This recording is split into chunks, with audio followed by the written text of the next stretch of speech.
Hey, welcome back. You've seen this lady on Ozarks Live before. Say hello to our friend Katie Kring. You know, we typically see Katie in the kitchen over at Pickwick and Cherry baking away, but she's here to talk about something completely different that you do. Katie, welcome. Good to see you. Thank you. I'm so glad to be here. Yeah. Okay, so when she is not baking, she is writing and composing music. Yes, among other things, but yes. Among other things. Among other things.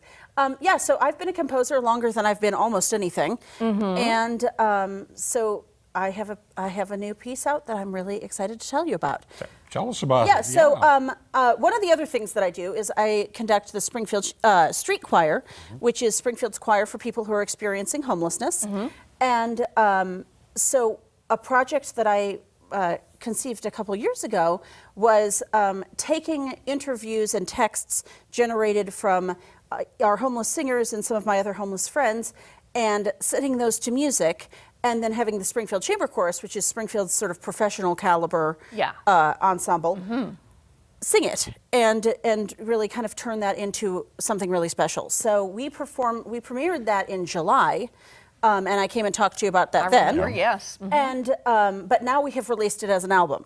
So it is now available everywhere you get your music. Okay, so we have Forgotten Voices, okay? We have a video clip to show you so you'll know a little bit more about what we're talking about, and we'll talk on the other side. Take a look at this.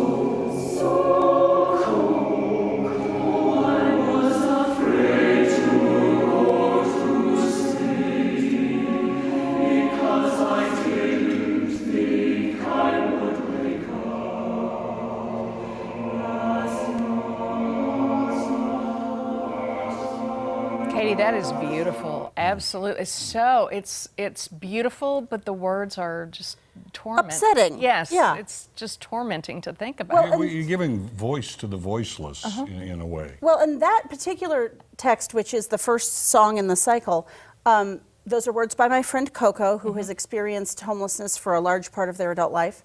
And that was a Facebook status. Oh, wow. Yeah. And when I was in the middle of writing this, they had posted that exact thing, which was, last night the shelters weren't open and it was so cold I was afraid to go to sleep because I didn't think I would wake up.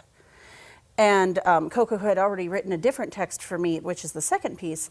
But I was like, hi, can I set this? Because it was just so haunting. And so that's how we start this piece. Is with these voices, like the recordings of the interviews I did, and with Coco narrating that themselves, and then the choir comes in and sings about it. That's to break your heart. Oh yeah, right. To do work like this. Honestly, you know what? It makes me mad more than it breaks my heart. Yeah. Because it doesn't have to be this way, but it is. And so the thing that makes me mad is homeless suffering. The things that makes me cry is homeless joy. And because, like, when there was a documentary that was released about the street choir about a year and a half ago, and a couple of our guys went out and panhandled and flew signs and tried to collect money, and they did it so they could go buy suits to come to the premiere from the thrift store. Wow. And went and raised $20 and went and got themselves something just so they could feel special for that special day.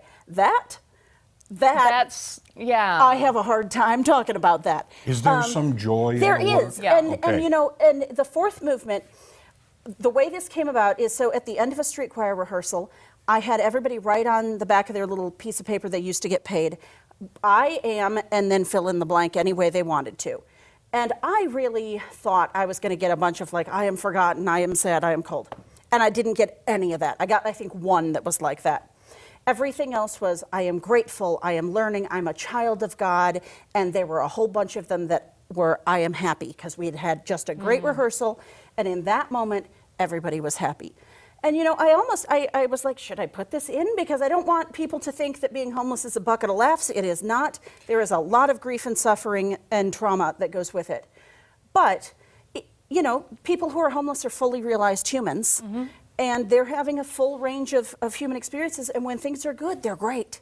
And, you know, and people feel that really intensely. And so there absolutely is that's a part of this. And we try to capture sort of the highs and the lows, all of that together. Where can people listen? So you can find it pretty much anywhere that you find music. So I can see we've got the website forgottenvoices.com, which has all of the information about it, but you can get it on Spotify, Apple Music, iTunes. It's on YouTube and on Facebook. Wow. So if you can't find it, you're not trying hard. Wow. Thanks for all your hard work Yeah, and the thank Chamber you for Choir having as us. well. We appreciate it, Katie Yeah. Kring. Thank you so much. Thank you. We'll be right back.